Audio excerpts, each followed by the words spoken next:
इस आदमी ने मुझसे धोखे से शादी करी है। शादी होने के बाद मुझे पता चला कि एक मामूली सा सफाई कर्मचारी है। इसके और इसके घर वालों के दिमाग में सिर्फ और सिर्फ गंदगी भरी हुई है और यही वजह है कि ये मेरे ऊपर बेफजूल के बेकार के इल्जाम लगा रहा है। और जज साहब, मैंने फैसला कर लिया है कि अब इसके आगे मैं इस आदमी के साथ नहीं रहना चाहती। तुम्हें अपनी सफाई में कुछ कहना है?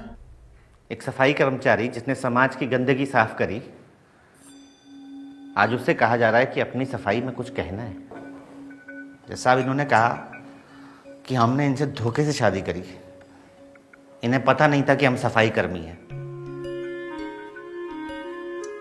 क्या ये बात इन्हें इतने बड़े पद में नौकरी लगने के बाद, हमसे 2 बच्चे होने के बाद पता लगी? इन्होंने हमें, हमारे माँ बाप को भला बुरा कहा, हम बर्दाश्त कर गए, पर आज ये हमें हमारे बच्चों से तक मिलने नहीं दे रही है। हम मानते हैं कि आदमी भी गलत होते हैं, बहुत आदमी गलत होते हैं। क्या हमेशा गलत होते हैं? हम ये भी मानते हैं कि औरत को ही आदमी की तरह जीने का अधिकार है, आजादी का अधिकार है। पर शादी के इतने साल बाद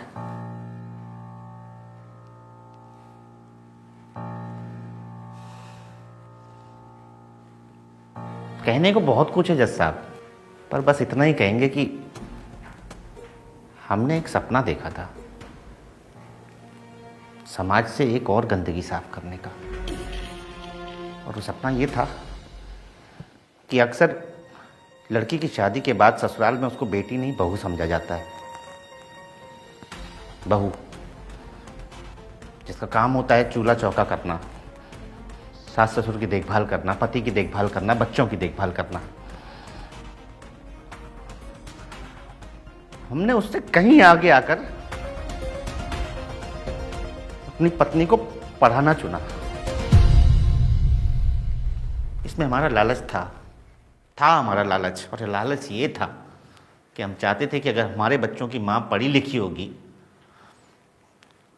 तो हमारे बच्चों का भविष्य और उज्जवल होगा, हमारे साथ समाज में कंधे से कंधा मिलाकर चलेगी। पर हम भूल गए साहब, एक बड़ा अधिकारी सफाई कर्मी के साथ कंधे से कंधा मिलाकर नहीं चलता। जज साहब, हमारे साथ बुरा हो रहा है, अच्छा हो रहा है, ये हम नहीं जानते, लेकिन हम इतना जानते हैं कि हमारे देश में बहुत सारी पत्नियों के साथ बुरा होने वाला है। अगर आज इसमें कुछ सोचा नहीं गया ना, तो कल पति अपनी पत्नियों को आगे पढ़ाने के लिए सोचेंगे जज साहब।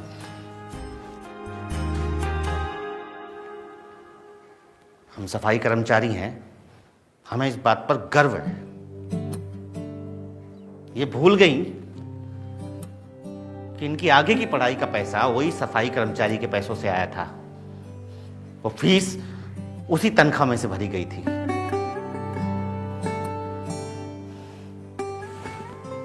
उस पैसे में गंदगी नहीं थी जज साहब, इनके दिल में मैल था। और हम पूरा शहर साफ करते रहे, मगर इनके दिल का मैल साफ नहीं कर पाए।